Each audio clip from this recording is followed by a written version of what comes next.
like a self-generation. Slow jams, conversation, late night stimulation.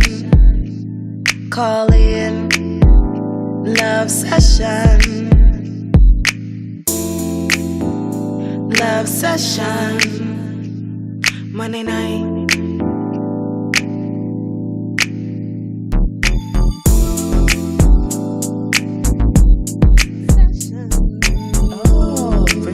With that. Oh wait, I didn't even know we was on. Live. Hey everybody out there in Radio Land, it's your girl Akila Trinae, and you are tuned into another episode of Monday Night Love Sessions here on MorrisMediaLive.com.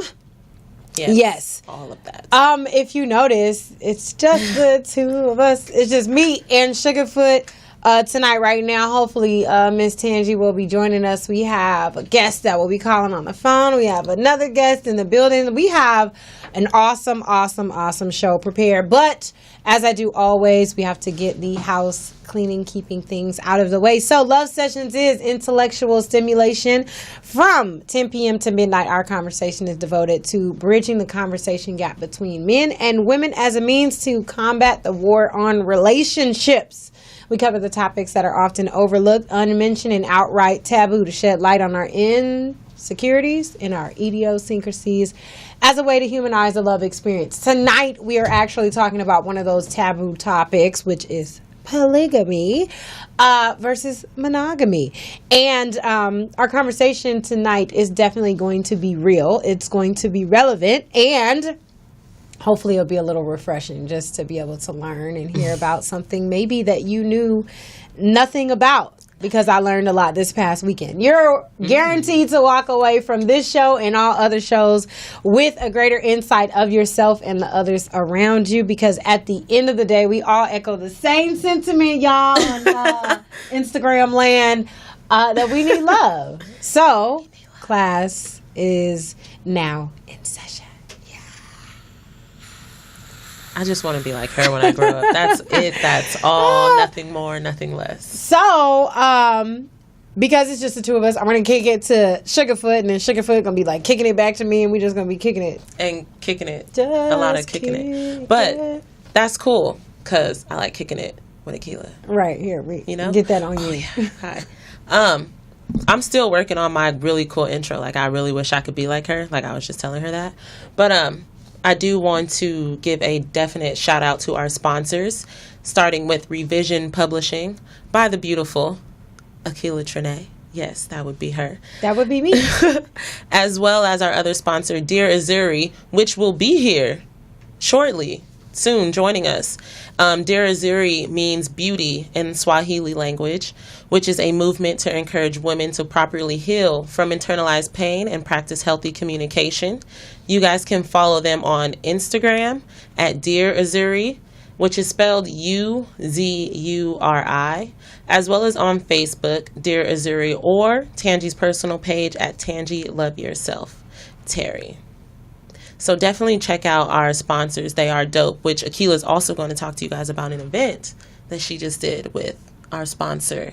But I'm going to kick it back to her really quickly to go over our, social medias, because we're kicking it. Yes. So we want you to follow us, okay, on all of our social media platforms. First being Instagram at UNation Radio. I know that sometimes we go live from there. If not, then you can always follow Sugarfoot, and she goes live every Sugarfoot, 2 R's. Sorry. Tell them. It's at _Sugarfoot with 2 R's, just in case. There it is. She goes live every Monday, periodically during the show. I'm working on my social media access, engagement. And one of our hosts that's supposed to be joining us tonight is calling me right now on the phone. So let me just answer it, and then he can just listen to me talk for a second because we are on air. Facebook, UNation Radio. Follow us, like our page, share it with somebody else. We need to get our likes up, And if you need and want to stay in, what would be the term? In the know. then you need to follow us. Okay? Stay in and class. last but not least, on Twitter, you can follow us. You can retweet us. You can, whatever else you do on Twitter. I'm still learning Twitter too.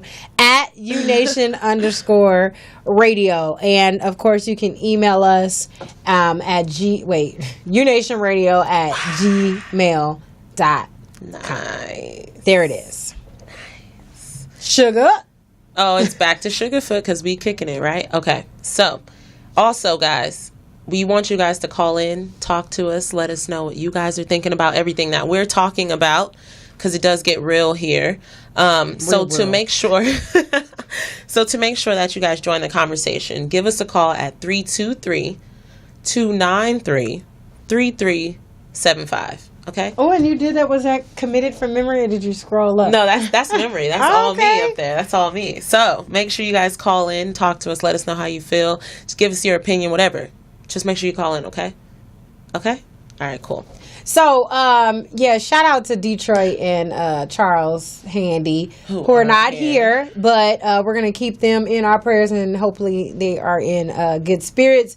As I told you before, we're talking about polygamy versus monogamy, and not that the two need to be versus each other, but I just felt like that would make it more like so over the weekend I was able to participate, I guess as a host, if you will. I was able to host an event that was sponsored by Tangi and Dear Zuri, which was kind of entitled I guess, do you like it raw? That was the question. That was like the enticing question to like pull people in. I mean, yeah. But we had an amazing conversation. I met some amazing people that hopefully they're able to tune in tonight. And from that conversation, I made and networked and brought back with me one of our special guests who will join us after our first break, which is Dr.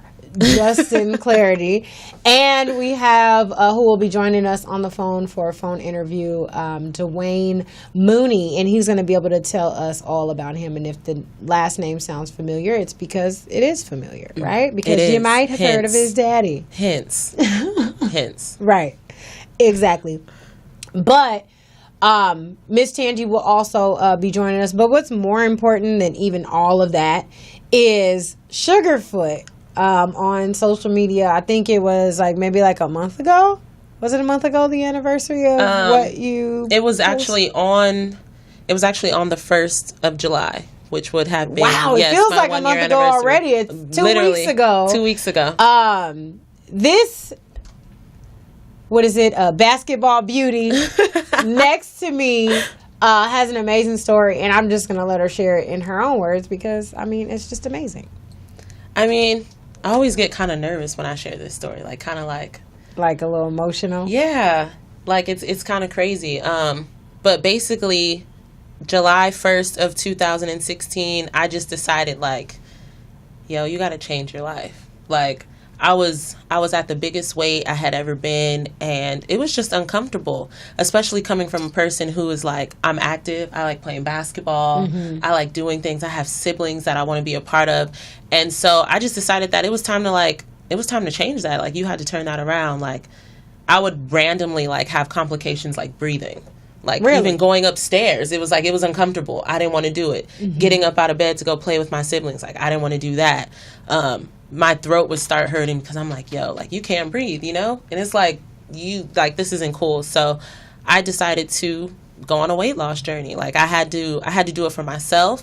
I had to do it also because, I wasn't comfortable with myself and who I was and what I was doing, and just inside, I wasn't me. I felt like I was kind of trapped.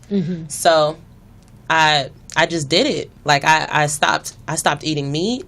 I stopped drinking all types of juice. I didn't eat any junk food. So do you still don't eat meat? I do here and there now. Okay. Definitely now. Beef? I do. No. Okay. No red meat, because red meat is so bad for you. Red meat is trash. It's terrible in general.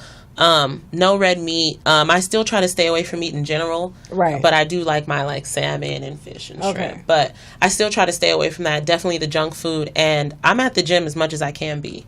I use also other people to make me hold myself accountable. Right. So I'll tell other people, like, you know what, do it. Like, why can't you do it? So now that I see them doing it and they're telling me that I'm motivating them to do it, I have to keep doing it. Absolutely. Because I'm sharing this message and I don't want to be anything that I'm not showing, to other people, or, they're doing this now, I can't stop type thing. So I've lost 90 pounds now since July 1st last year.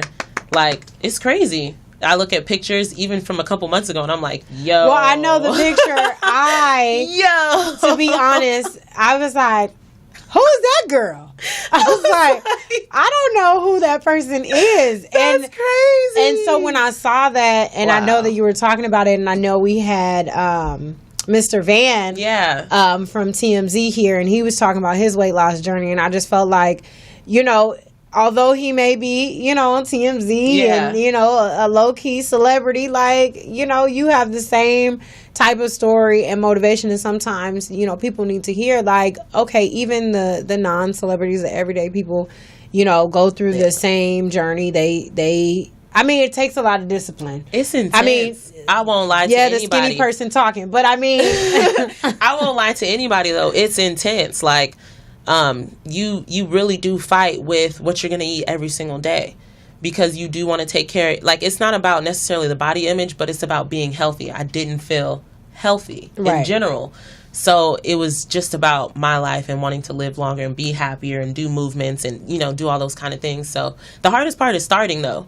Once people start, it's like it does end up becoming a lifestyle, because you end up falling in love with yourself and who you're becoming. And, oh my gosh, I can do this. And it just starts to just happen. Now you want to go to the gym. Now you have gym dates. Like, I have gym dates now. I didn't know people did that. I'm not to the wanting to go to the gym level. I did, what was this? What's today? When's the last time you went to the Monday. gym? Oh, I haven't been to the gym in maybe 6 months. But Planet Fitness gets $20 a month. And that's, what I learned? That's what these companies bank on. That's why they put you in contract, because they know that once you get in the contract, you're not going to go. Like, you're going to go to the gym maybe a couple times, and then you're going to fall off, and then they're going to collect your money. And then if you want to get out of it, you got to pay. Like, no, you can continue to get my $20. And one day I'm going to, get up and I'm going to actually go. I paid for my gym membership for about a year before I actually started going. But you know what? My motivation right now is to actually... Hold on one second, Cameron. My motivation right now is to start walking around the Forum, because I live in Inglewood. So that's the start. What I was trying to say is, on Friday, and I think it was Saturday, I got up, put on my little workout clothes. It was warm outside. It was about 10 o'clock in the morning. And I walked down, and I walked. I sound like I'm trying to sound country. Like, I walked one block. Like she's 80. She can't get up out of bed every day. Whoa. Man, but the way my body feels after doing it, I feel 80. And I did like the sprint on my last little leg. And I was feeling really good. Like, I don't like to run, but I was really feeling like a athlete. Like, what people will come up to me and say, like, did you used to run track? And I'd be like, no, I didn't. I played basketball, because they never ask basketball. It's always track. And I was thinking when I was running and I was sprinting, I was like, I probably would have been a really good track star. You know what might have helped? Going to the gym. Well, see, I need to work my way. I need to work my way to the gym. I need to get my cardio. Instead of going around the block, but pain in your knees, probably feeling 80 after. Might want to just no. They got air conditioning and everything. But it was because. But actually, I enjoy being outdoors, and that was one of the things that I realized too. That I was like, I don't like going to the gym because it's inside. They should have a gym with no roof. Wow. Invent one. And you know what I mean? Then if it rains, they close it up. But but I really felt like I need to be outside right now. And it was amazing. I like being outdoors, but my knees don't. So I respect my knees and how they feel and what they go through, and we go to the gym. Well, hey, to each his or her and her own. But that's awesome. I really wanted to give you that opportunity to share that. And we've never probably been earlier than, but it works because we can end up going to a break. I can talk to Cameron, who, if you can see here, he's calling. He's on the line, but you can't hear him. And then we can bring Mr. Doctor, Mr. Doctor. That's what I'm going to call you today. I'm going to call you Mr. Doctor. We're going to bring him on and get him acclimated to what we're doing and get jump right into polygamy. Did she just do? I did. Did she? All right. I'm going to let her have it this time. I love you.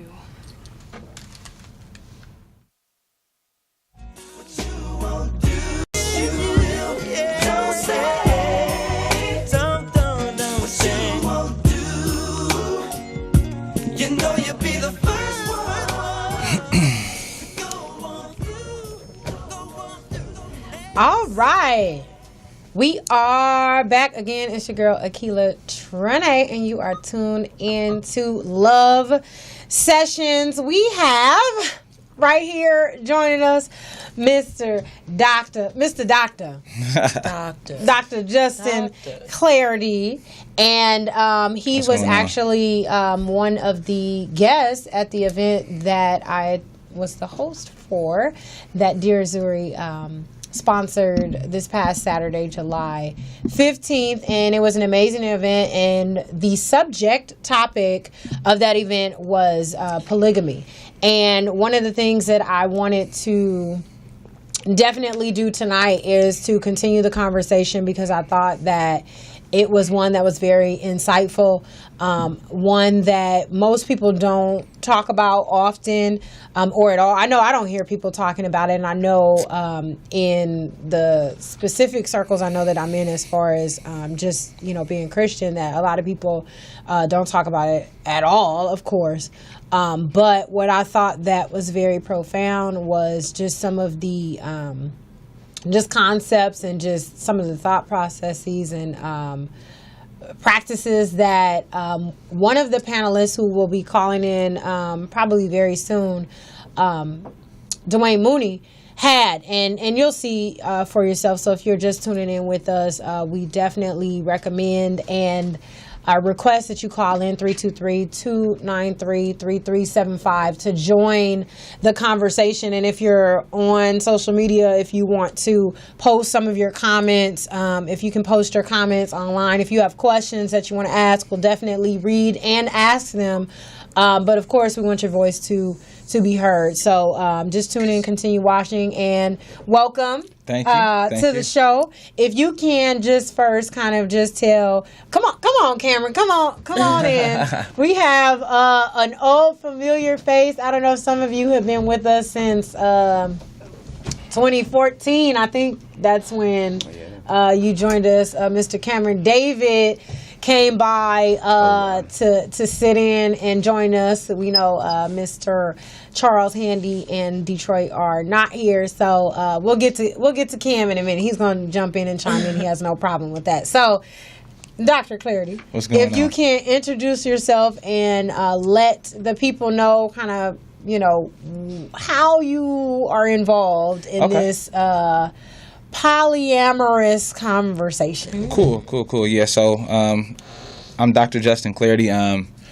My background is in ethics broadly, and within that I specialize in the philosophy of love, as well as social and political philosophy. And the philosophy of love is itself broad. A lot of people hear that I specialize in that and want to ask questions about romantic love, but my dissertation focused on how we could sort of expound upon the emotion of love in public spaces.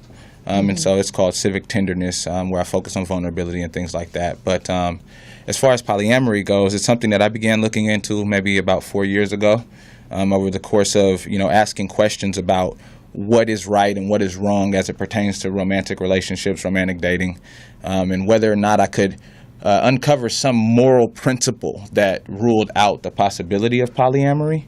And upon further investigation, I found out that couldn't really find one. So from that point forward, I kind of began speaking out a lot more about it. Polyamorous is how I identify. I am actually working on an idea right now to highlight the extent to which I can commit either monogamously or polyamorously. And the term that I'm toying with, so, you know, don't quote it just yet. And I mean, I'm trying to wait on Webster's to hit me up for that dictionary entry. But it's polyflexibility. This idea that one can date both polyamorously or monogamously. So that's kind of where I'm at. Okay, and we know that we have a caller, but just before we get to Mr. Dwayne Mooney, I want you to define, right, for those who may not know what polyamorous or polyamory means. Okay. If you could break that down. Yeah, simple breakdown is just multiple loves. Polyamory, people who date in open relationships, or sometimes they are closed in some ways, and they're called polyfidelis when they're or polyfidelity when they're closed in particular ways. And we can talk more about that as we get into the show. But simple definition, just multiple loves, people who have more than one, romantic relationship, and find themselves valuing those relationships and their partners in certain ways to give them reason for action. So loving, multiple loves. Multiple loves. Mm-hmm. Multiple loves. Mm-hmm, mm-hmm. Okay. So, Mr. Cameron David, do you have anything you want to say before we get into it? Hi. What's going on, man? I thank you guys for having me here. It's been a long time. Miss you guys. Right. We'll miss you. New people. Nice to meet You'll you. learn to miss me. Nice. But yeah, this is an interesting topic, and I'm ready for the show. Cool. Awesome. Yeah. So on the line, if you are there, Mr. Dwayne Mooney, are you with us? How are you? Hey, I am well. How are you? I am fantastic. Awesome. So what I need you to do for our audience and for our two hosts that weren't able to attend the event is just to tell a little bit about yourself and where you are with the idea of polygamy and the practice. Oh, well, I am, I call it Moonyamory. But I am, right now I have two wives. One lives in L.A. and the other one lives in Claremont. And I live with both of them part-time. And one of them is sitting right here, laying down on her phone, talking to somebody. Yeah. And yeah, I know... but, I'm sorry. Mm-hmm. I know one of the Go ahead. things that you were sharing at the event that you were one of the panelists was how you came into being polygamous. And so I wanted to know if you can also share that. Well, I said the story that I told was, after 3 long relationships from the ages of 24 to late 40s, I ended my 3rd relationship, and at the time I always cheated with the relationship before. Maybe there was a child involved or it was just a closeness. You don't stop loving somebody. And the one that I cheated with always had something, held something that my current woman at the time did not know about. So it was a secretive, manipulative existence. So which brought in a lot of fear and insecurity. And one thing about cheating that it does, it heightens the sexual thing because you're doing something that's wrong. So it's like going on a ride for Disneyland. So what happens is you end up cutting off your relationship to who you're with because you're lying to her. So you're going to cut off all type of energy, and she's going to know something is going on, but may not know exactly what's going on. So she's going to create all this stuff in her mind, but bottom line, she's going to think that it's her fault. So you end up not having a real relationship with the person you're with because you're lying and cheating. So I just wanted to clarify that. But then what happened was after my 3rd relationship, like it was 4-year relationship, then 14-year relationship. So, and all of them had children involved in those relationships. The first one, 1, second one, 1, and the third one, 2. So then I said, well, it must not be the women, it must be me. So at this time, I was like totally in my feelings, totally insecure, totally in my beta energy and just a pitiful man because, you know, it just didn't work. And I was beaten down by black females, not their fault, but just the way America teaches black women to be and the way America teaches black men to be. So I was beaten down, tore from the floor up, and my oldest son was going to Brazil, and he wanted me to go with him. I knew nothing about Brazil. He had just saw the video. Our favorite video was Beautiful with Snoop Dogg and Pharrell. And he showed me the video. I said, I want to go there. So I went there, and everybody always asks me, "Well, where did you go? Where did you see anything? Did you go anywhere?" I said, "Yeah, I went to Booty Mountain, Breast Lane, and those are the type of places I went to." So it was a great event and plus I'm a Tantra master too, so it was a great perspective for me to meet and be with all type of women from anything that ever happened in my life, from my favorite school crush, my favorite singer, my favorite actress, my women that didn't give me any play that I wanted. Any aspect, whatever I liked was there. So and they all gave you the girlfriend experience. So being close to you, did things for you, cook, clean, anything, talk to you, communicate, whatever it was. Took you around Brazil, and I was in São Paulo, by the way. That's part of Brazil I was in. And so, and then I was healed as a man. This energy rejuvenated my masculine nature. But like most black men, or a lot of black men, they get caught. I mean, I haven't been there again. I really don't want to go back. But a lot of black men get caught up, and they stay there, or they visit there all the time, and they down black women in America. Right. Being too hard, being too masculine, being too this, being too that, whatever. But what I realized, just like the black woman, just like me, that it's not the black woman, it's the way America teaches us to be. You know, again, you know, putting a lot of black men in jail, many men, you know, turning gay, on drugs, homeless, whatever. So it's not black men leaving their woman, welfare, all this, and so black women by themselves. So it creates a dominant energy for black women to be because they have to be the mother and the father, energetic wise. So this creates this dynamic, and then the man gets into his yin energy, lack of work, racism, the way he takes it, it's masculine, being whipped, being beat by police, all that stuff just brings the black man down where he doesn't think the highest of himself. And then you have all these women, single women raising these black boys, and we wonder why they're so feminine, because they're basically mama boys. Even if they're not gay, they're just into a feminine energy because they don't have men around. Mm-hmm. So, and that's not the woman's fault. It's just she's doing the best she can. So, and she's got to get toughened up. So, I came back saying, hey, so I got to do something about this. So I'm going to take it on myself to help, the women I deal with all have to be a certain way, especially coming from Brazil. They had to be feminine, they had to be sexy, they had to be supportive. So that energy is what I attracted. And because I wouldn't accept anything less.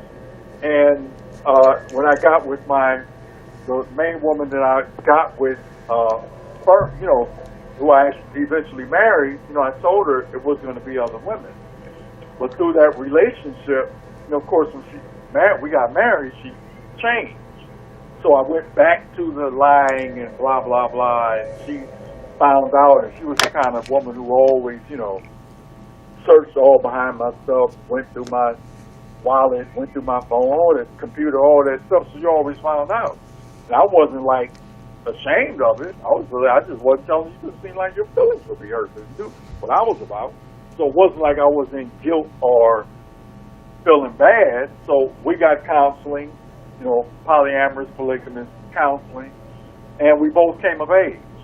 And so from then it just became perfecting it and getting better at it, and adding women to it, and just, you know, completing the cycle. So, but it first started, that trip to Brazil really changed things toward how I saw things, how I saw women, and not into a negative. I think Brazilian women are wonderful, but I think that energy, that basic essence, is in all women, and I think it was just taken out. It's taken out of black women on purpose. So that's what happened with me. That was deep. He said taken out of black women on purpose. Yeah. I'll have to expand on that later. I mean, it makes sense in Black like black a lot of women in different America. ways. Black women in America. Because black women around the world have it. Black women in America. So then, how do you feel, or how do you? What would be the solution to bringing or putting that energy back into black women in America? Well, that was if black men get into their masculine, and I don't mean masculine, or, you know, we can say masculine or alpha energy, and I don't mean the disrespectful alpha. I mean the man, you know, it's got to be a holistic approach where he gets into his masculine, do the things that a man should be doing, leadership, protection, those type of things. But at the same time, he's got to be in touch with his feminine energy, knowing when to be soft, knowing when to listen, knowing when to rub, touch, hold. He's speaking to myself. Be kind, I fully agree with that. be sensitive, those type of things. So you have to understand that. In other words, like in lots of parts of Africa, when we look at spirituality, we look at the masculine feminine dynamic. Men are masculine and feminine, women are feminine and masculine. But men are dominant masculine and women are dominant feminine. That's why we believe in the spirit, or the God force is Father, Mother God. We actually said Amma, called God Amma, which A-M part stands for the masculine energy, and Ma stands for the feminine energy.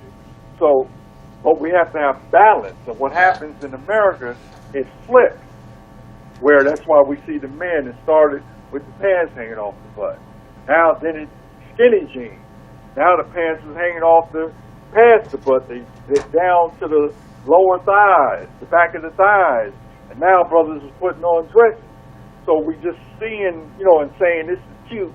And other coaches do this. I'm like, yeah, but other coaches be having swords and knives and all kind of stuff with that so-called dress. We just sitting up there wearing a dress with boots on. You know, so it's a different mentality. So what I'm saying is that we're seeing this happen, and I'm just saying that we have to get back to some basic stuff, but taking it, you know, ancient culture, go beyond that hard, you know, I'm the hard black man, you do what I say and don't do what I do, you do what I say, and if you don't, I'm going to whoop your butt. Not that. That's insanity. I'm talking about understanding how to lead, how to manage, how to be protective, but at the same time, be understanding and loving. And that's because some of us, we get so hard, we break. That's what creates high blood pressure. That's what creates heart attacks. We got to know when to ask for help, when to cry, when to be able to change our baby's diapers, to feed them, to love them, to hold them. We got to be a part of that. We just can't let the woman do everything. You know, everything that we do in the house. Like I said, I like to clean up in the house. I'll cook. I'll do those things. It's like we got to have balance and do things that are nurturing too. Absolutely. Oh yeah, I definitely agree. In regards to nurturing the woman, Exactly. That's definitely needed. But how did you said that So after you came back from Brazil, you got married to the new wife. Is that the one that you're with right now? No, this is the second wife that I'm with right now. Okay. So this is just a question for in regards to your Got relationships. her finger up. What are you doing? Say number two? Number, Well, why are you using the middle finger? Why are you using the middle finger? because you called her number two. And that's my question is, how does that work? Like, how do you say number one and number two? Like, Well, how does that dynamic work? well, for me, number one, number two, because one is number one and one is number two, just in that order, the way they came. Okay. Now I'm an egalitarian, so everything's equal. Gotcha. It's just number two in the sense of In the sequence. it just came second, Gotcha. you know. But not, they're not. No one gets any more love or more energy or all that stuff. It's equal. And I'd like to suggest too, right? I mean, Mr. Mooney hasn't really disclosed the names of his wives to us, but I think that's also an acceptable form to refer to them as. I mean, when I talk about polyamory, I like to often draw the analogy between friendships, because romantic relationships are but friendships of a certain kind. I mean, when we have multiple friends, we don't find ourselves numbering them or sort of needing to feel an urge to refer to some kind of power dynamic or hierarchy amongst friends. I mean, sometimes we do use the term best friend, but hell, I know people have many of those, right? So it kind of loses a little bit of its weight. And so, I'm interested in the question of, how does it go about, 1 and 2? But also, I think that it's related to a societal pressure maybe to sort of put labels on things, and I think we have to sort of take our time with and be critical of that and think about, what is it in us that motivates a question like that, right? Gotcha. So if that makes sense. Oh, no. Well, Cool. it's like, that's a good point. It's almost like when you have children. That's my oldest. Right.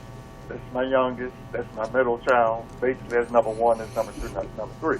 Now, in the essence of what you're saying, you're absolutely correct, because it's for people, when they hear me say it, or like it can be taken wrong, because I don't mean, one is, what is the word that we use in polygamy?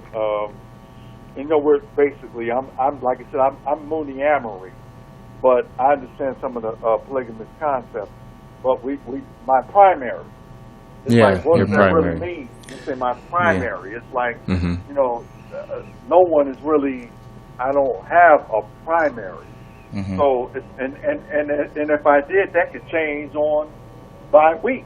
Mm-hmm. It depends how somebody's acting. That's my primary. Like with the children. Right. That's my favorite. That's Well, my favorite. I mean, it's no different than, dudes saying this is my main chick. Right? This This Yeah. is, Yeah. But what I want to add to what he was saying toward the 1 and 2, and let's not only that, because that's a good distinction. Let's get past the side chick. What is that? What does side chick mean? Anybody you're dealing with should be respected and giving your all. When you play somebody to the level that that's your side chick, well, you must be their side dude, because you're gonna attract what you give all. In today's society, often that's pretty much the case anyway. You know what I'm saying? What's that? I said, Want to be together without being together. excuse me. I said people want to be together without actually being Well, together. yeah, and I think what the gentlemen are probably going to get to later on, or hopefully soon in the conversation, I think in regards to these types of relationships or lifestyles, I think the main thing or the key thing is communication. Absolutely. It seems like both of these gentlemen have an open line of communication with the women that they talk to, and that's the deciding factor in it all. I think that if more people would learn how to communicate better, a lot of the relationships, men, women, everywhere. women and women, they will all prosper generously. Yeah. If open lines of communication are had. I Well, think it's that's really- interesting. I'm sorry. Go ahead. Oh, I was just going to follow up on that point. I think that that's really important to say, because when we had, I know you touched on this in the intro piece, sort of versus, polyamory versus monogamy, and I think that there is I don't know if I want to call it a natural tendency to pit them against one another, but I think that this tendency can kind of be overcome when we realize that like you say, communication is key. Well, what am I saying about communication being key? I'm saying that this is also a trope that we hear applied to monogamous relationships, right? And so what it does is it situates monogamous relationships and polyamorous relationships kind of on a similar playing field. We kind of get into this practice of wanting to conceive of their differences so much. Well, it's not like monogamy in this way. It's not like monogamy in this way. Well, I mean, like you're saying, good brother, if communication is key to relationship, period, I think we can kind of focus on those similarities and draw connections between the two styles, or the two commitment styles, I guess. Yeah. What I was going to say is, I know one of the reasons why Tangi wanted to do the event in the first place was for the simple fact of there are women who are in relationship with men who have decided, similar to what Dwayne, what you were sharing as far as, the lying and the sneaking around and doing all that, wanting to be in relationship with multiple women, but lying, not communicating about what's actually going on, but that there are women who are, I guess, involuntarily in polyamorous style relationships, and they might be more willing or okay with the situation exactly if it was communicated, or the man and or woman was more honest about what was really going on, because most women who are cheated on anyway end up going back to that same relationship, sometimes in hopes that it would be different, but some go back knowing that it won't be different, but in their mind they tell themselves that it will be different, and still kind of dealing with the same thing. Yeah. No, right. I mean, again, this is here where I want to kind of touch on that societal piece.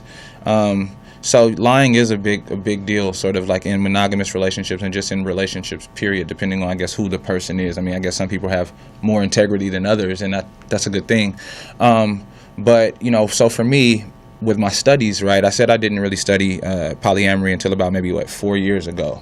I'm 28, so this was about 24. That means 24 years of my life I hadn't really been familiar with this term. I hadn't known what it was, and that's, I think, a little deeper than that, because when you grow up in a society where you don't know that certain relationship styles are acceptable, and on top of that you have only one type of relationship style presented to you in your face, and it's kind of preached to you. Preached and sort of perpetually valued over other valuable relationships, not just polyamorous, but also friendships, as well as family relationships. I mean, the friendship piece, right? If my partner has a violin recital and a friend of mine has a awards banquet on the same night, maybe the same time, as a society, we expect the default to be that you go to your romantic partner's violin recital instead of your friend's award ceremony. And I think that, the term for that is called amatonormativity, right? And what it is a privileging of a certain kind of relationship style as more valuable,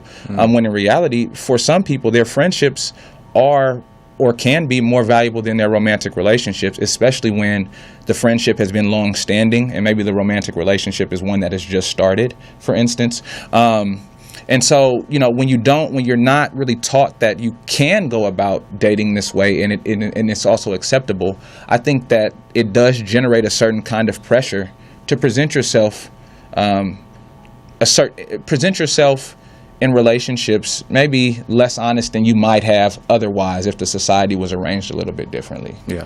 So that's an excellent point. I want to add to that the other side. Now, women, I'm tired of women. I knew it was a good Listen to what I'm saying. I'm tired of women putting these men on these pedestals and get tripped up because a man lied to them. A man is taught to lie in this society, and they better be a little more sensitive and know that may happen, and they should go into the relationship knowing that 8 out of 10 times this man may be cheating on her, or have another woman, or have a baby mama, or something is going on that he's connected to another woman. So would you say that Wow. I mean I feel like you just said it, but are you saying First you were that speaking to your soul, now you have majority no the majority of men are not faithful to the woman that they are with? I'm not gonna. I'm not gonna go that far. Yeah, I'd wanna see the numbers. I mean, that sounds to me like it's like, look, go into this knowing. What he's saying is that Well, eight. Well, I think what he's saying is 8 times out of 10 he's gonna lie to her. Is that where you were trying to go? And that He has something to do the with him possibility or cheating. the susceptibility That to lie. could be him going to a strip club. Them numbers. Yeah, it's not like fully Yeah, I just wanna having see sex it. with another woman or having a whole nother so family. just specifying for heterosexual men, but you said that there's another woman involved though. No, that it can, if there can possibly be another woman involved Okay. on some level. It may be a baby mama that he's just dealing with energetically, and he's not even having sex with her. I'm just saying that he may love or be attracted to another woman. And what women do, they take it so hard. They take it like Personally, it's the end yes. of the world. Uh-huh. And it's me. I'm saying if she gets past that, what will happen is men who are trying to do their best will be more honest. Because a lot of times, if we don't talk about this, a lot of times men lie. I'm not to talk about the typical brother who lies as he's running game. I'm talking about men lie because they don't want to hurt your feelings. They don't want you to know because you're going to give them flack behind it, and they don't want to deal with your emotions. So if you let him know, hey, baby, if this happens, and, I'm going to be okay with it. Now, I don't want you to do it, but we're going to get through this. And talk to him at the beginning instead of, the vows and it's me and it's you. And I got to give up my girlfriends that I know. I can't even talk to your girlfriend because you think I'm really hitting on your girlfriend. It's like all this nonsense that goes on, all these hidden energies that go on, where a man feel like he can't do nothing. Yeah. He's not even secure. He's not even comfortable around you. If he looks at another girl, she got some big legs. Oh, she got some big legs. Her legs bigger than mine. Blah, blah, blah, blah, blah, blah. Oh, that stuff. It's like it becomes, so, that's why dudes, let me get with the boys. Because when the dudes get with the fellas, you know what they're talking about, right? Yeah. Women. Right. They talk about women, but he can't do that around his woman. But He can do that. Go I ahead. feel like sometimes it's like those things aren't necessarily stated, but that could have been a thought process or an experience from a previous relationship, right? Brought into a new one, because I don't think every woman is like feeling that way, but Good. I feel like sometimes men feel that way going into the situation and then begin lying. Like They automatically Like, you know what I assume mean? that that's where our Automatically head is going assume to go, that- so that energy is automatically. Well, I think again, I got to go back to the society. Like Brother Mooney was saying, talked about emotions and expectations. Well, where did these expectations come from? Right, it comes from what we're fed, what we think What we acceptable see. form of relationship is. So for me, it's not such a hard gendered line. I don't think that it's like, for me, personally, I don't think that it's such a, man thing or a woman thing more than it is just a people thing and sort of a societal thing, right? Because even in same-sex relationships, you might encounter this very same kind of resistance for it to be a polyamorous relationship. And I think that we could be talking about 2 women, we could be talking about 2 men, we could be talking about people who identify as transgendered. And so for me, and I will, be honest, I'm less familiar with sort of how people use the language to describe gendered energies. I've been kind of growing more familiar with it since I've been back in LA. People talk about masculine energy and feminine energy. And I don't know too much about that, but it's less to me the sharp division between men, treating women in a certain way and women treating men in a certain way, and it's more about acceptable forms of relationship within a society. And I think that in our society, whether same-sex or different sex, there is a ideal or standard for the relationship to be dyadic, and that is just 2 parties to the relationship. And I think that when talking about polyamory, there are some ways where we can talk about the relationship structure itself independent of the genders of the people who might find themselves party to that relationship. And I think it can broaden the scope a little bit as to kind of broaden the scope in thinking about what a polyamorous commitment style might be like in general, not just for me as a person who identifies as a heterosexual man, or you know, a partner or partners that I might have, you know, who identify as heterosexual women, or for instance. So yeah, Let's see. You know, I wanted to add to that on this real quick, because I know I'm up at 11, but this is what I wanted to add up to this real quick. When I said men lie, you got to understand that a lot of times women lie to themselves of who they're dealing with. They see things that are about to happen before the man does it.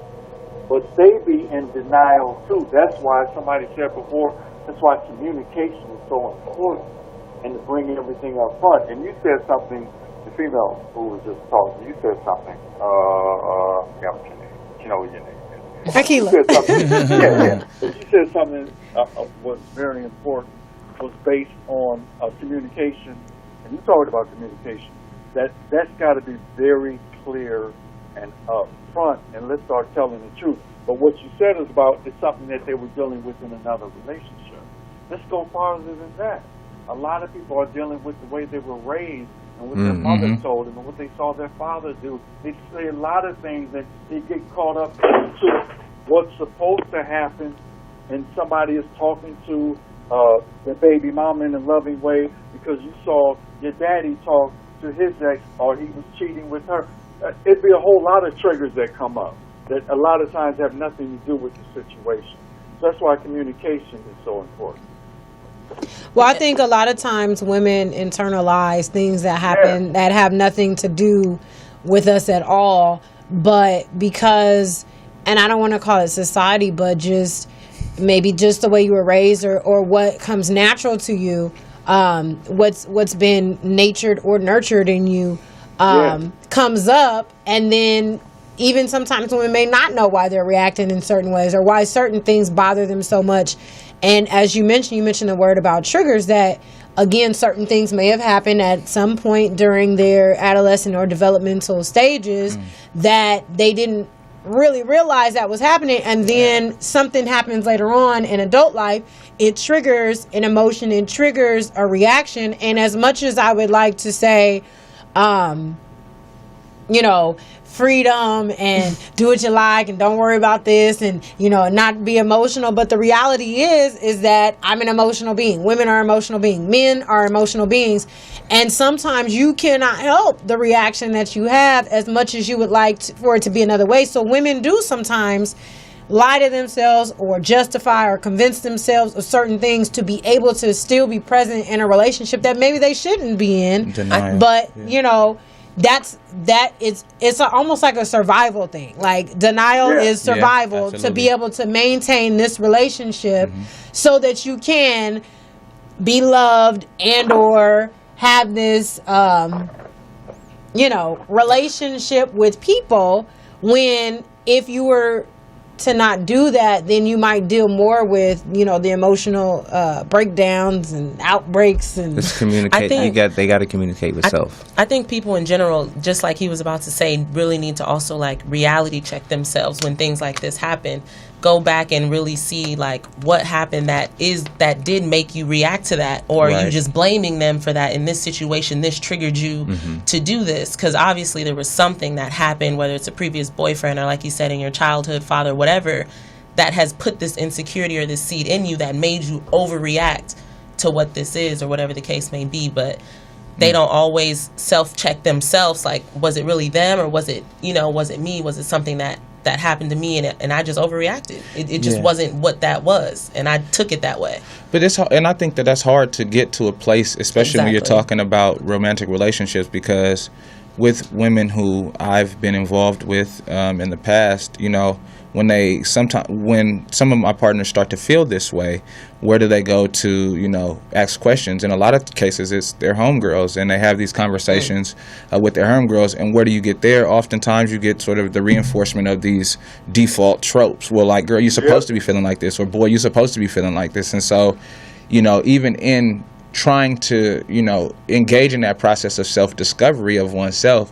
And I don't think it's wrong to rely on other people. I think that's what the importance of establishing, intimate relationships with people, but people is don't have for. no trust in their self and what they think it should be right for them in that situation.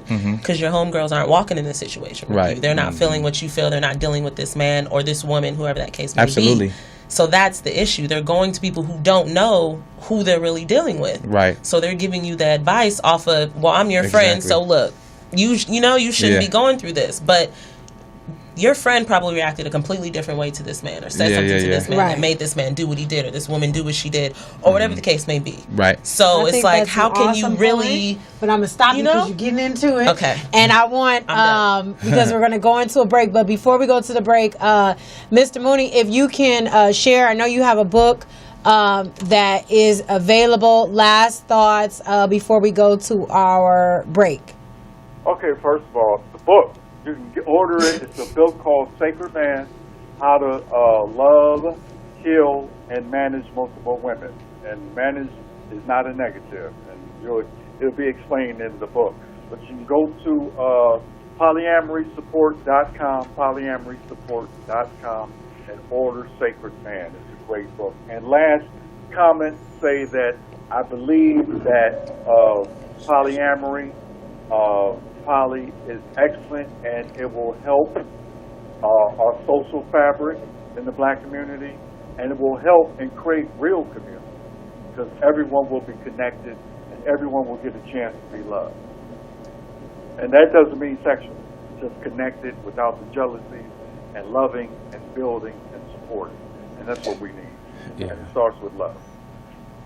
Awesome. We want to thank you, Mr. Dwayne Mooney, for joining us on the show. We will definitely be in touch with you, and I hope you will stay in touch to let us know, so that maybe one day you can join us live in the studio, and we can have a conversation about Tantra. Fuck with it. So we want to thank you. Have a wonderful night.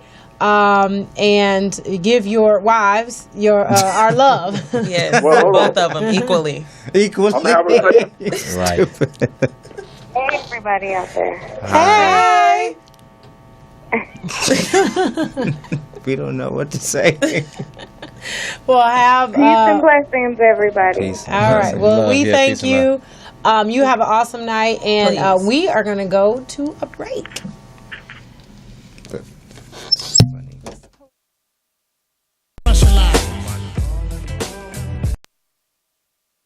Dogs can't see Let's color. go live. Oh, okay. All right. So we are back. We have even more guests now. I just love it. We start with 2, and then we just multiply and grow. But you can be seen there. It's okay. you on the one that counts. So we are. Oh, can you turn my volume off on the line? All right, so it's your girl Akila Trinae, and we're back. A little technical difficulties. I'm trying to go live and be live on Morris Media at the same time. So we'll see if it works. The laptop is just going to sit over there. So we are talking about polygamy. We're talking about polyamory. We continued this conversation from Saturday. And we mentioned Dear Azuri as one of our sponsors. That is Miss Tangi. Miss Tangi, wave your hands. Yes, who was here in the If flesh. you I remember, told you that she she still is, but one of our co-hosts, and so she's back in the building today. And we just got off the phone, Tangi, with Dwayne Mooney. So he was chatting with us for a little while. So since you are here, I guess to kind of get us back into the conversation, if you can just tell a little bit about why you had the event, and then you can get us back into some new conversation, because we're ready for the next segment. All right. Well, I decided to have host an event on polygamy because, one, nobody's talking about this issue. It's such a big taboo in the community to talk about our relationships in that spectrum. And when we really break down relationships, the majority of the relationships like that I view and I observe, they're not healthy. And so we just want the positive and the healthy result, but then we don't where the process is all bad and all haywire.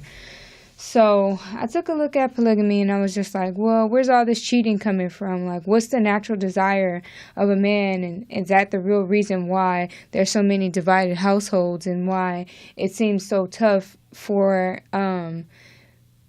even couples to maintain a monogamous relationship? Like, even if someone's been married for, let's say, 50 years, there's been some infidelity. There's usually some type of infidelity. Not always, but most times it's just like they just deal with it. You know, you think of all these great leaders. You think of Martin Luther King. Coretta Scott got cheated on how many times?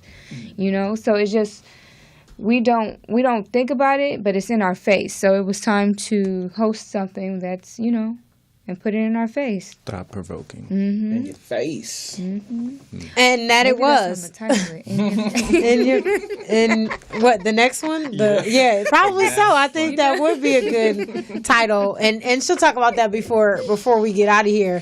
But was that on? Well, why I hosted it? Yeah. And then talk about the healing of women and you added the men and. She was trying to hint you that that's not all, even though you said that's all. Oh, okay. Well, I mean, the whole movement is just beginning to just transfer. Actually, today I made 3 years. Dear Uzuri, I launched it 3 years ago today, which is the anniversary of my father's death. He died 24 years ago, which is like the foundation of Uzuri, basically healing from pain and learning how to move forward. And now that I have a child, it's learning how to rebuild the family structure. And so I'm just super excited. I don't really know. I just know I'm super juiced. I was super humbled and grateful for Saturday that people are actually excited to discuss these kind of topics. I am going to eventually do a part 2 because we didn't actually get to go into the healing part. Like, we touched on what we can grab from it, but we didn't talk on the healing portion of it and really dive into our childhood and what even directed him to want to become polygamous. Like, yeah, he said that he was cheating on his wife, but what happened in his childhood, because he was touching on the childhood of his women, but he didn't touch on his own childhood. You know, and I think it's important to look at the whole picture before you move forward. And in order to move the whole picture, that's how you learn how to heal. Which brings me to both men and women. You know, it's this whole women empowerment movement, and that was the direction that Dear Uzuri was going. But, you know, as I'm realizing, you know, we need men because men are the logic, men are balance, you know. And not to say women don't have logic, but many times our emotion clouded and we be tripping. Well, I be tripping. So I need that logic. So it's like it's important to help elevate and help the man rise and elevate and allow the man to be who he is in his natural state. And the more we elevate and rise the man, specifically the black man, because I'm pro-black, then they will just naturally start to gravitate and start to lift us up. And we won't feel like we have to do all this work and, you know, mold them to be these whoever we want them to be. They'll just be who they're called to be by just allowing them, just praying for them. So that's where I'm headed to right now. And I'm super excited. It's just a new transition, and I don't see a lot of people, but even if I see a lot of people doing this, no one's doing it like me. So, you know what I find is really interesting is that the conversation. So I like to go to a lot of events that deal with a conversation, dialogue, and I've seen some, you know, emerge, right? But I think it's the ones that are connected with, like, you know, the turn up, the party afterwards, the, you know, I find it very interesting how very few people are really willing to get together in that arena, like the one that was on Saturday. let alone pay, to sit down to have a conversation, to do anything like that. But I find there's very few. But you have all of these voices, all of these comments, right, on social media, which would lead you to believe that, well, everybody has something to say and everybody has their own, what do I want to call it? Like platform in a sense through that screen. That that's page. Become the conformity of today, to hide behind the screen and just kind of say who you think you should be, or okay, I kind of have an opinion, but nobody can really see who you are or what you really think. Absolutely, and that's why I loved your ground rules, and I inserted my little piece in there, because you can have all these conversations via computer, and I can disagree, and I can go in, and I can, whatever I need to do. And I don't mean me personally, but just in people, but using myself as an example. But then when it comes to having to sit down and be in the presence of other people, then that's when more people become silent. And I will silence myself for the sake of our caller. Caller, you are on Love Sessions. Please tell us your name and where you're calling from. What's up? This is Detroit from Detroit. You are not Detroit. Oh my gosh. Charles Handy. We know that voice. You couldn't even speak fast enough to pretend to be Detroit. Well, yeah, that's the first thing I thought about. Trying to think. Yeah, what's going on? This is I'm on the other side of the thing, the radio. Right, the screen. You're on we talking about you. Yeah, I just tuned in. I was like, dang, this is really different being on this side of things. I see y'all replace me, huh? You're not being replaced, Charles. Don't get in your emotions, right? Don't get all emotional. Yeah. What's the topic? Charles, you haven't been paying attention? Polygamy. I'm on the East Coast. Charles, we're talking about polygamy. Polyamory. Oh yeah. I seen your event. Yeah, Tangi, your event went good. It went great. I think that's what I kind of tuned in. You was like saying this is the anniversary of your organization and everything. Mm-hmm. Huh? I said, is that our call waiting? Oh, somebody else calling too? I think Yeah, so. So you got to speed it up, brother. How you feel? How about you hold on and we come back to you? Yeah. Talk to you soon. Whatever, man. You've been replaced. We really Get out of here. Caller, tell us your name and where you're calling from. Detroit. This nigga. I had to put his. Right. This is not the happening. real This is the real one. This is not happening. This is I can't this is deal the with real this at one. all. Hey, Detroit. Detroit, how you feeling?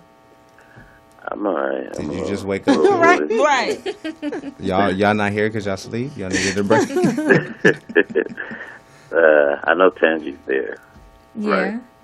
All right. So Tangi, I'm sorry I didn't get to come to your event. No, I was asking about you. I'm glad you're okay. I really wanted to come. It'll be a part 2. It'll be more. You know me. And I just missed you. It's all you guys, especially Cam. And then I feel like they did their best to replace me with somebody with long hair. Y'all both see me calling out about here? being replaced. You see me out here? Yeah, I see you. You know what I'm saying? Then they got I'm sorry, I forgot your name, sir, on the other. Oh. Dr. Justin Clarity. Doctor. Yes. Yeah. Very, very smart gentleman. There was a delay because the lady, she came in to get my medicine, so I don't know exactly what part you guys were on, but the last part I heard, which was probably delayed in and of itself, was Tangi talking about she needed logic or something like that. Oh, yeah. Men are logical. Yeah. So we need the balance. Well, we are, but I think the world needs a balance, period, and in general. But it doesn't matter whether it's monogamy, polygamy, or whatever. Right. I just think that there's just a lack of balance. Period. Even when I look at what's displayed through the world, Right. If women are fighting for power and for equal rights, and then men are fighting to be understood, and to have leverage in the relationship, or even to be looked at fairly, and not just as a security blanket. But growing up as a child, as a male, the only thing you see is women on TV, or women being, over sexualized, or everything is about the woman, just through perception. So we grew up thinking that women have the power, so that's what we chasing. And then, as I often have these conversations with Akila, and then she continuously says that, well, the men have the power, and it's like, well, how? Well, it's because the woman wants to be married, and we're chasing two different things because we see them differently. It's hard not to feel like a woman's empowered if you're a man, if you know that every billboard it comes, there's a woman on it, and we're constantly chasing a woman, and now the woman have the degrees and the money and everything, and then it's hard for a woman to feel empowered knowing that she needs a man to say, I want you, to meet you at the altar, to say, I do, but if we're never on a even playing field, it's like, I was looking at a kid the other day, and he was very, very flamboyant, and there's nothing wrong with it, but it's all he saw. It's all he knows, but it's almost all we show. Every comedian, it's out there. He's gonna come across that joke nowadays on Instagram, where he's imitating, a woman, because that's what's out. I mean, Beyonce has to be the hottest thing going around. So we do need the balance, and we do need the logic, but we also need to praise each other equally. I think if men were praised as much as women were, it wouldn't be so hard. And if men, go ahead. I'm sorry, I have to disagree. I'm sorry. I think I think we are praised just as much. Although, yes, you will see more billboards of women, we're praised too. Like, we have, you look at sports. Women, there's more women viewers that view sports than men. That's a fact. You know what I'm saying? Like, so what do you think they're not looking at it? I mean, they're looking at it from look at those masculine men playing that sport, but at the same time, they're looking at it sexually too. Like, women, I've been around many women, and they've all commented on butts, football games, packages at basketball games. No, I don't disagree with you. If you're asking me who's more, I'm just watching basketball, y'all. And then at the same time, I went to see the game. At the same time, in regards to what you were saying about what was it? What'd you just say? Oh, the power. They have more power. I would have to disagree too. Women, I would think women. I think it's equal. I think it's kind of equal. The power is equal. I would go a little further. I would say that, I would go, we got mics sliding. I would go a little further. I mean, I do think that the position of women in our society, and particularly our black women, is a little bit higher, lower than our men, and I think that's the problem. And so, even in thinking about billboards, we associate it with praise, but I mean, it for me it's not immediately clear that seeing women on billboards empowers them, because it does contribute to this hypersexualization or certain kind of pursuit and this, that, and the third. I mean, I do appreciate a lot of the dialogue that is emerging from 444. Hove, thanks Hove, about sort of the different ways that black men can be black men, and sort of putting in the public narrative, how different even we are. And I think that is important, because it doesn't get talked about enough inside of our communities. But still, I think that the way that the society is arranged, it is arranged in such a way that we benefit from it just simply by being men. just certain default expectations that people have. And when you want to talk about corporate and public spaces, you know, women get their opinions and perspectives devalued in meetings, their ideas not even listened to or heard. They can't really, I mean, some can't really advance past, you know, people that they're working with, that they you know, really have a lot more merit than. So, you know, when I see these sorts of things, I mean, it does kind of, you know, make me ask questions about, you know, well, you know, what is the situation of power for women in America, and how it you know looks in relation to men. So, well, I am glad that both of you said that. Hold your thought, Detroit. Because part of what we were talking about on Saturday was the idea of polyandry is where women have multiple husbands. And I know with polyamory, it can be male or female as far as multiple loves. Right. But even when we think about, you know, polygamy, it's pretty much thought about a man having multiple women. Yeah, one of the and I have things a that problem Dwayne had mentioned, Mooney had mentioned on Saturday, was that he was living his best life, you know, when he made the transition, and he was happy. He didn't have to lie. He can, you know, he's fulfilled.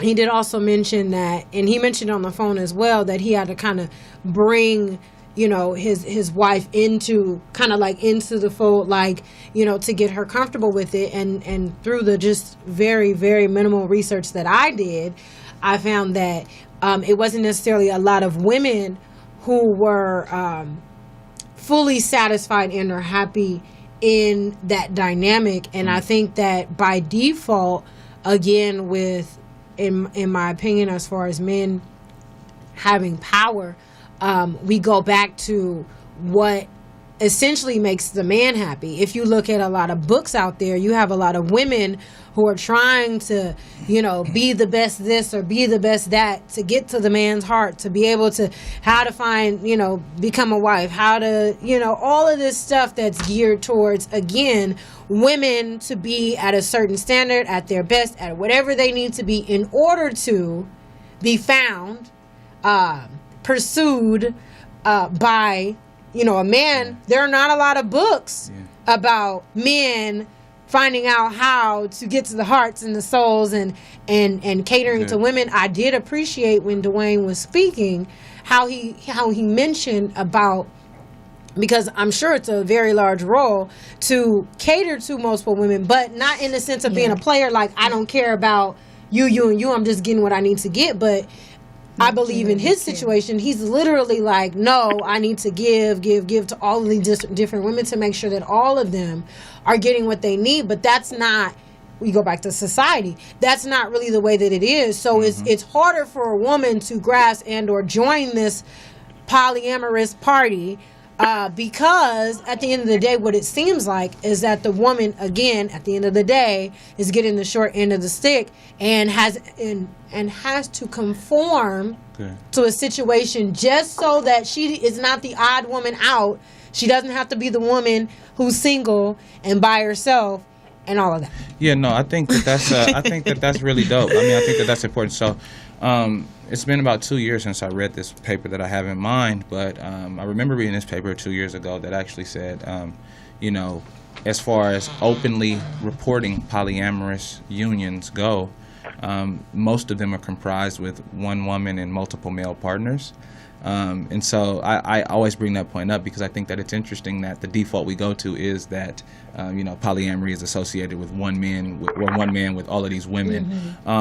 But again, so now that I've said that, I do think that one of the issues with that paper that I'm talking about is sort of race and class. I do think that in the middle class, upper class, white spaces, polyamory is a bigger thing and it's less of a problem. And I wonder how much of what we're talking about now, you know, how much of that problematic is generated at the intersection of being both black, maybe economically disenfranchised, and woman, right? These are all big, important identity factors. And so, you know, coming up in August 1st, I'll start. That's a great day. Yeah, it's your birthday? Yeah. You a Leo? Yeah. My birthday's August 8th, so we got to link up. I mean, I heard about the little turtle. But anyway. Okay. We're going to talk after. We're just about to get deep. Go ahead. But yeah, so, starting August 1st, I'll be beginning a job at Stanford and teaching there. And I'll be thank you. I'll be teaching a course called What is Love. But, I say that to say, in my professional space, my professional space looks a lot different than my community space. You know what I'm saying? And I see the sort of polarization of perspectives in each of these spaces. And it does get me to thinking about, how is it that, being white or being black position you in a different way to receive some of these ideas, place you in a different position to maybe even considering practicing this way, so on and so forth. Just because you're coming from a place with access to a lot more resources, a lot more information, maybe a lot more alternatives. So yeah, I mean, I think that's interesting, though. So.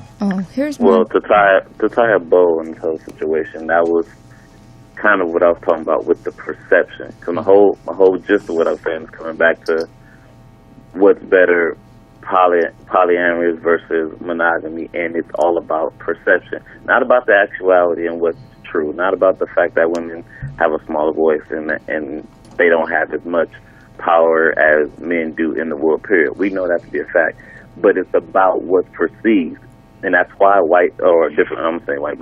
different people or different women of a different culture can champion and with polyandry because it's less of a stereotype. Mm-hmm. So what I was speaking to before was about the perception, because a lot of us live through the perception of who has the power.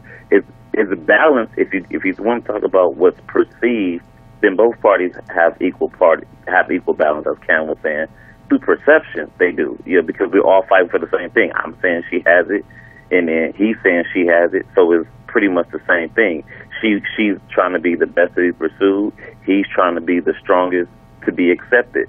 And it's all through perception. But it's not the truth because of our cultural backgrounds and where we come from. And if you are not black, so to speak, then it's much easier to get around separate ways. So if you watch the show Big Love on HBO, it challenges this and it speaks to it directly. And this is a white society, Caucasian society, living in this polyamorous world, and it's not an issue, but it does speak to the issue that Akila brought up, is about not every woman being happy, but they're also able to navigate it and come to resolution to come and be happy, which is probably what Tangi is probably always alluded to, is which is better, because they're going to end up right back at the same thing, because they always talk about the decision, which you guys talked about before, about giving women the chance to have the decision. See, a lot of women, especially of our culture, will live the life of polyandry or be in a polyamorous relationship and ask for the decision to do so, but still not claim it and champion it on top of the world. So they'll say, give me the choice, and you give them the choice, and they'll do it. They'll follow through with it. But the minute somebody else finds out that what they're doing, then they won't claim it with conviction and be proud of it. So it's about the perception and how they're perceived about what they're doing as opposed to a different culture. And when they actually put their foot out there and put their neck on the line to challenge and say, you know what, this is better, this is different, and they live life accordingly and have no quarrels about it. I think that is interesting that you said that, because one of the women, Mooney's women, I had spoke to her. She was going to be on the panel, and her Facebook page, she doesn't have her profile picture. Like, she doesn't have any pictures up, and I just thought it was kind of interesting how it's like you're in this, you're a part of this world, and you say it's the way to be, and it's okay, but then it's like you're afraid to show your face. It was just interesting to me. Well, you can't. Depending on your culture, you can't. Well, it's because everybody judges everybody. Well, but I mean, nobody's going to do. just accept somebody because that's their lifestyle. Your lifestyle is your lifestyle, so I'm going to let you live that lifestyle, and I'm just going to accept you because, I mean, hey, if we still vibe, we vibe. But if not, it's like, I have to judge you because that's not what I was raised to believe. That's not what But I the know thing about. is, once you step into a stigma, you already have to come in with the mindset that people are going to speak and address whatever, have an opinion about anything and everything. So you have to already be strong-minded in order to, one, go into that spectrum, and you have to be even more strong-minded to even be willing to resist the opinions of others, you know? Yeah.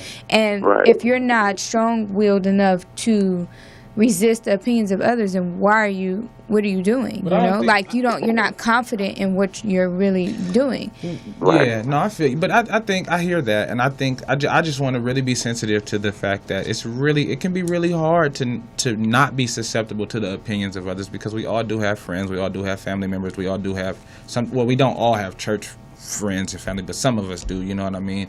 And I think that other people's perspectives and opinions about us will continue to be valuable. I think, moral evaluation is not something that I think occurs in isolation for me personally. I think that it's a social process.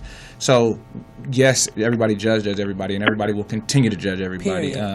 And, if anybody, should be, I think, pissed off about, the way that the society, at least in relation to this conversation, the way that the society is arranged, I think it is sort of polyamorous, right? Because in addition to sort of being culturally invisible, it doesn't get talked about, especially in like spaces like this.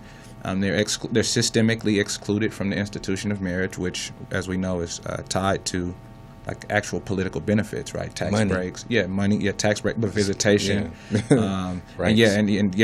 I mean, in the marriage industrial complex, it's huge. I mean, there are dresses, there are bridal showers, there are bachelor parties, bachelorette parties.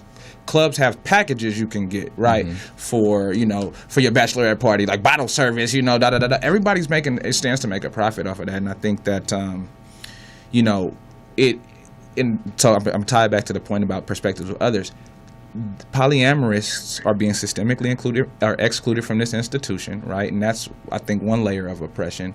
But also, they're subject to the most harsh criticisms from people who might go about dating in a more traditional way. And I think that adds another layer of oppression and invisibility. So, while also being plagiarized at that, because these married people are living the exact same lives that they are. Yeah, I want to say something else. I've been doing a little research about it, and the whole idea of polygamy, from what I've been researching, polygamy began when men were they were dying in the war. And so now there's a shortage of men, and now there's an uprise of women who have children, widows, with children. So now all these women have to flock to one man to be taken care of so that these children can be taken care of. But now, as we're shifting into actually addressing the idea or the polygamous relationships, nowhere in there do I ever hear about the children being taken care of. It's always about just, trying to understand the relationship with the man and the women, or the women, or the woman and the men, but nowhere in there do we ever address the kids, how the kids are taken care of, like where do the kids play a role, because good. I think that's the whole point in trying to get real quick. Before you jump in, for sure.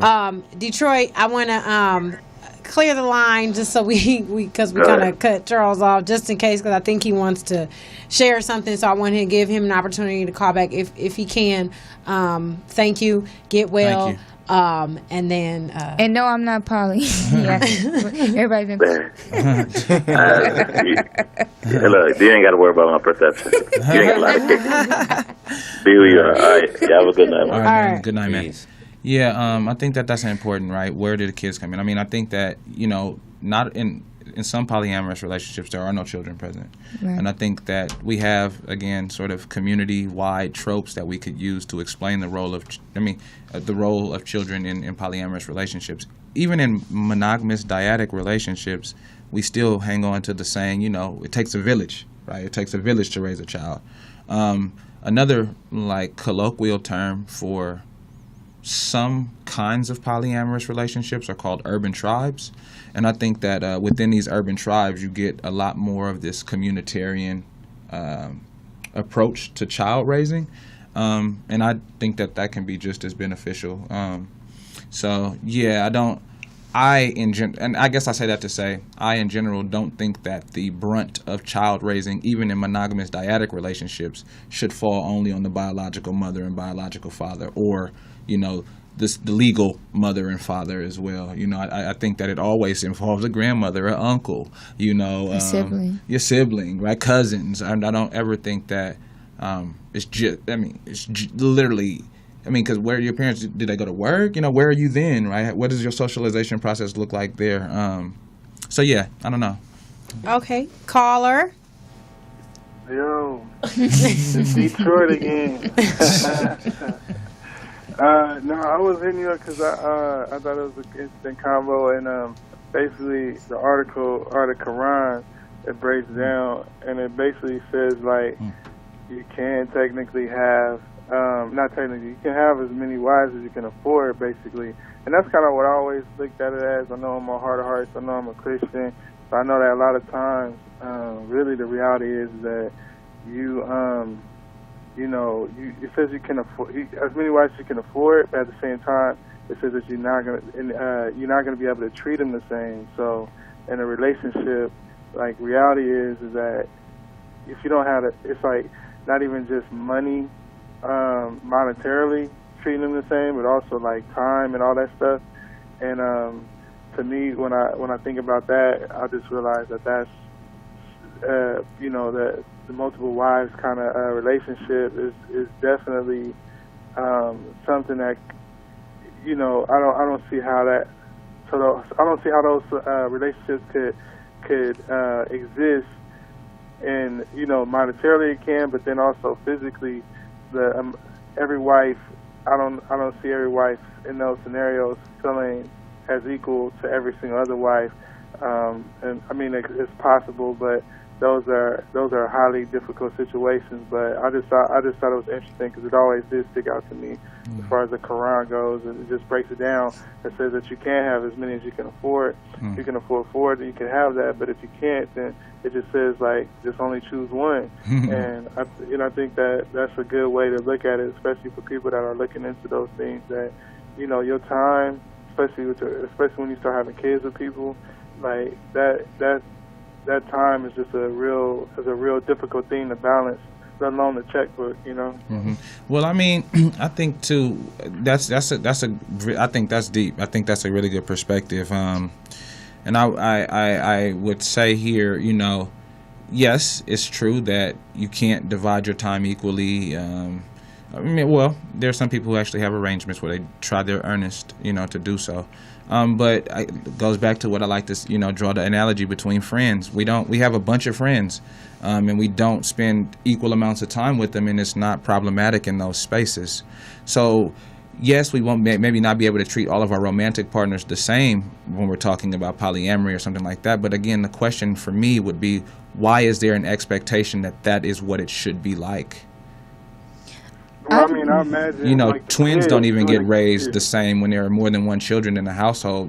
People make claims of favorites, right? Like if they're triplets, one kid might get more time than the other two or something like that. So yeah, I didn't mean to cut you off, brother. Sorry. I was just thinking the answer to your question. I was just thinking maybe for one thing is I would say like with kids, I would say maybe a romantic relationship, they might not feel like, okay, I got to get this equal time. Equally everything, but there will be a human nature jealousy kind of thing or whatever, like oh, why are you always doing this with this person, like maybe this person has this person might have your sons and another person might have your daughters. I know in the Middle Eastern culture, like the woman that has your sons is like gold, you know what I'm saying? And the woman that if she only has daughters from you, that could just be a mental thing for her. Or another woman might not be able to bear children at all. So I know that she might feel that could add a divide. But then also I would say the last thing I would say is just your assets. You know what I'm saying? Like to me, the main thing is multiple wives scenario, especially when it comes to monetary stuff. Is like when it comes to your assets. Like say the man passes, and how are those things distributed, and how are the wives set up for their future? You know what I'm saying? Like if you got one house, are they still gonna all like live together in that house? Are they gonna be good? Or, you know, it's like, are they? Say you got multiple properties. Is who's getting? You know, how is stuff divided? Good. You know So, no, I think a lot there. I mean, I appreciate all of that. So, on the one hand, before talking about multiple wives, I think it's important to make the distinction between multiple loves and multiple wives. There are some polyamorous who don't even want to get married at all, and then again, it's a problem for justice because in some states, polyamorous can't get married. So that's the one thing. And then when we talk about the sort of like the division of sort of resources, I think you can sort of contract it out with your partner or partners. Goes back to the communication piece that we were talking about earlier. I think that it can be contracted out and less messy. And I believe that's what Dwayne shared that he does. He has contracts with them. So he has contracts. They have to write. They have to sign. He said they have they know everything. What happens when things go wrong, how they're gonna. But they have to. It's like a contract. Like you sit down and we sign the contract. When he said that, my visual was on 50 Shades of Grey. When he's like, I have this contract that I. Well, are you talking about in the case of something happening, or just the contract with the whole relationship? Agreement of the agreement. relationship. He has one legal wife, so if anything happens to him, two legal wives. Yeah. No. How did that's not? No. He has one legal wife, and then he has two other women that are his main. But he said wives. But he did say two wives and one. But that's why she's making the distinction between legal, I think. Right. That's right. Yeah. He has two women that have been like. It's his right arm and his left arm. It's like common law. They're the ones who are on the show with him. Like, they're his, like, backbone. Right. But he's not legally married to them. Can't be.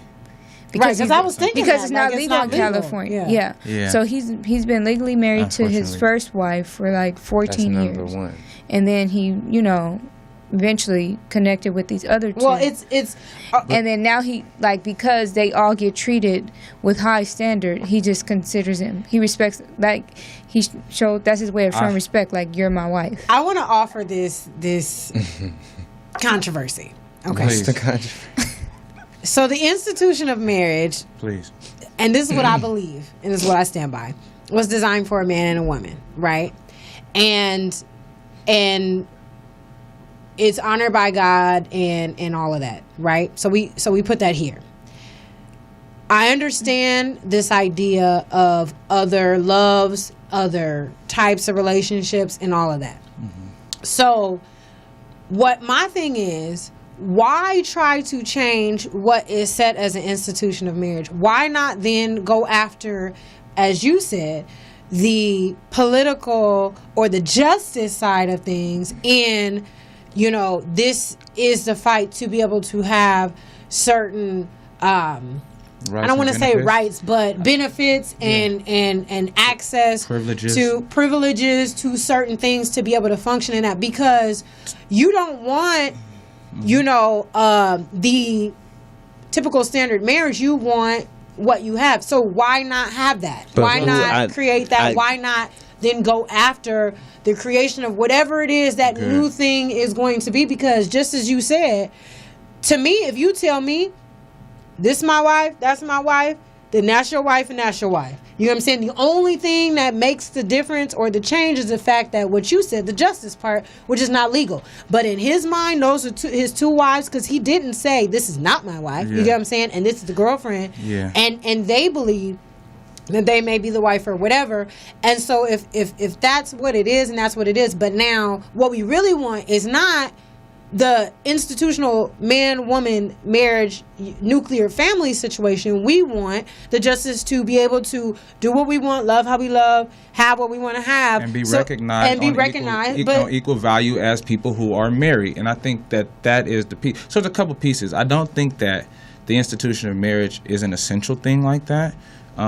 Even if we want to go back to Christianity, marriage preceded Christianity. I mean, Mary and Joseph were finna get into it because they wasn't married and finna have a baby, right? So marriage existed even before Christ was born. No, they didn't even do anything. They were espoused. No, they didn't do anything. She was pregnant. That's why they was pissed off. But when we talk about marriage, though, when we talk about marriage, though, then we have to really get into a lot of different technical things, because for certain people to be married in certain situations, certain different things had to happen depending on whatever society that they came from. That's the point I think about marriage. That's my point. What do you? So okay. So what is your point? Because I feel like you're saying that they shouldn't be trying to change the institution of right. They should be trying to get the right. But what I'm saying is because when we talk about society, we talk about what is socially acceptable, when we talk about what is mainstream or main or whatever, that's what that is, right? So now we have all of these different terms, we have all of these different things that are becoming new, and what they are. Well, they're not new, because you look at people back in biblical days, they had a gang of wives and nobody was given a No, I'm not talking about that per se. What I'm talking about is when you have like the gender fluid, or you have whatever you made up a bunch of polyflexible, and we have Mooney Amory, yeah, and and you know what I mean, all these different things. And I feel like we live in a society now where what is popular or what may be mainstream, when really a lot of times I think we're talking about Christianity, because those are, when it comes to Christianity, that's kind of the main force that's coming down on certain things or whatever. But it's like an issue with those things when it's an issue within that's the not church. even really, it's not even really mainstream. But the only reason why it's socially, or the main thing that's accepted is, or most popular in a sense, is because of the legal aspect of the justice of what you're talking about. And so I don't think you can change that without changing the legal aspect of it. I think you have to reform the institution of marriage, in order, because and that's again, not gonna happen. Right, in the existence of you got to think about how we have relationships taught to us as children, as marriage is that for which we aim. I mean, when people get engaged, people say congratulations as if they've achieved something in their life, right? Like, oh, congratulations. Like, you ain't graduating. You just have a relationship of a certain kind. What the hell is the congratulations for, right? And I think even that language, we have people say, we have to what? Do you know what? We have people say things like, well, are you in a relationship? And my response to them is always, well, I'm in several. I have friends, I have family members. Because again, we have to get out of the language of thinking about normalizing a certain kind of relationship. And I think that mindset is intimately tied to the institution of marriage. But I want to know why. Like, what is the damage that's being done? Well, one of the damages that are being done is the political benefits. So tax breaks, tax breaks, visitation, when we're talking about hospitals and prisons, or conjugal visits and things like that, but also socially, again, failed relationship. Well, I would say also socially, right? Again, people who identify as polyamorous don't have their relationships treated on the same social grounds as people who don't. Like, people who are polyamorous get called immature or underdeveloped, right? And that it needn't be the case at all. Why?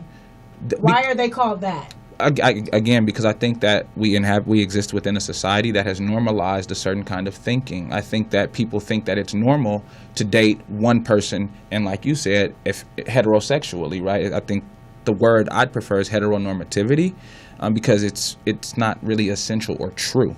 So yeah, I think that's in a lot of ways why. I think that's how we sort of formulate our thoughts and beliefs about a lot of different things. So.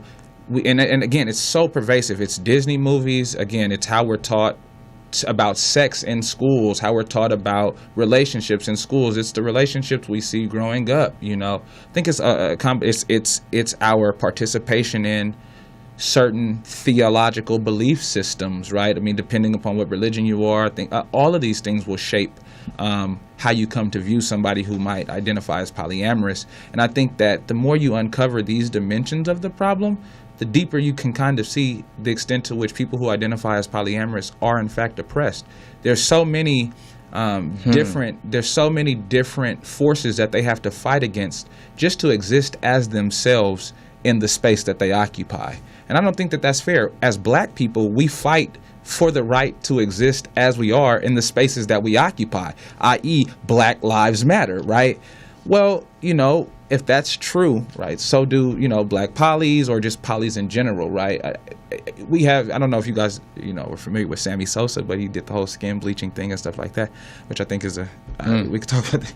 But, again, I've never talked to Sammy Sosa, but I wonder what that's all about and how much that might be related to feeling like a black person not being able to exist in that space as they are. Even when we go to jobs, if you work with a bunch of people who are not black, you have to change your language, and that is uncomfortable in itself, right? Whereas if you come from the mainstream culture, the extent to which you might have to switch codes in that professional space might be less. And so why did we have to do more labor within that space to exist within it than other people who share that space with us? And I think that very same point can be applied to polyamorous when thinking about them in relation to monogamous couples or people who ultimately end up married. I like your examples. Thank you. I could definitely add or have a rebuttal. But A rebuttal? for the sake of time, Wait, what? no, because I have so many things. We'll talk Well, after. can I kind of? I definitely would like I want to just give everybody an yeah. opportunity for last thoughts because it is, Are we out of here? yeah, it is the end of the show. Go to 12:30. We will have to continue this for sure. I'm done talking. Cam, Last words, Cam? Coming from a childhood being reared in the church, I understand what you're saying. I had a view of how relationships should be. I had a view of how love should be. I had a view of just life in general. And as I got older, my horizons were broadened. My eyes were open. And I began to formulate and come more in tune with who I am in regards to nature, not even society, more so just getting more in tune with nature. And I begin to become more susceptible to things, become more aware and more awoke. So in regards to this conversation and lifestyle, I commend you, I respect you, and yeah, I love you guys. Appreciate it. No, I love you no too. problem. That's beautiful. Yeah. And the beautiful Tangi, last words? I want to say, one, it's not really the norm. I don't know, but it's just, it's not the norm to just be one person when you're dating. It's actually the norm to date multiple people and then find that one person. So serial monogamy. Well, yeah, but it's not the norm. It's not the norm to just when you're dating to date just that one person. I think that's why there's a lot of, there's a lot of tension when there can be a lot of tension when you're dating because you are just dating this one person. Like this person has a weekend, this person has Monday, and it's just like I don't answer your calls this time because I'm with this other person. So I want to think about it in that way. And I thought it was my other train of thought, but this is just great. And it's just like it's like you don't realize, once you start really discussing this issue, you realize how much you need to share your voice about it, and the time is so limited. So right. I When like it that. seems long and then Yeah. it's like it just shortens. Like, what is that all about? And Dr. Justin, do you have anything else after what you already said? You got anything else for the people? Plenty. But what I'll give the people is follow me on my social media. Instagram, you can find me at Your Faith Philosopher. And if you've listened over this cast, I'm pretty sure I am Your Faith Philosopher by now. So it should be easy for you to remember. That's URFAVFILOSOPHER. And that's going to be consistent across all social media, Snapchat. And I'm not really on Snapchat, though. Instagram, Facebook, and Twitter. Yeah, all of that. I host a reading group on Thursdays. This will be our last meeting this Thursday. If you're interested, follow Pages LA, no spaces, Pages LA. And we're reading a book called Articulate While Black that focuses on the legitimacy of black language. So the example that I just used about being in certain spaces and having to exist by code switching, right? Is something that we've been talking about the last 2 weeks. Tangi has attended and, appreciated that. So, yeah, I mean, I have a lot of stuff like that going on. So just plug in and, we'll find a spot for you, so. Nice. I'll go before Akila takes us out. I guess I'll just say overall, in everything, we have to stop being, so judgmental to things that are going on in society, because somebody else's norm is not our norm. And overall, we complain about a society when we are that society that we complain about. So in order to change it, we definitely have to work on ourselves and all of that, and just be who you are, because nobody else is walking in your shoes, living the life you live, or have to feel what you feel. So that is that. I remember my thoughts. More power to you. More power to you if you can, balance out multiple emotions, because that's it is a hard. Skill. It's a skill. It's hard. And I wanted to get into it just to give my own experience. It was like I wish I had more time. Because we could talk after. Man. Yeah, we definitely gonna talk. But it is hard, but it's doable. And I think that once you keep them separate. No. Well, okay, y'all get We ain't got another hour, y'all. So we're gonna continue, and we might have to run this show back. I just want to say to everybody, please continue to tune into Love Sessions. We appreciate all of you. We appreciate you, Dr. Clarity. We appreciate Dwayne Mooney. I feel like, if you're gonna do what you do what you do and be proud, and don't worry about what everybody people say, because people are going to say stuff, and that's the beauty of the world, because if everybody agree, nobody be happy with that. So we out. Peace.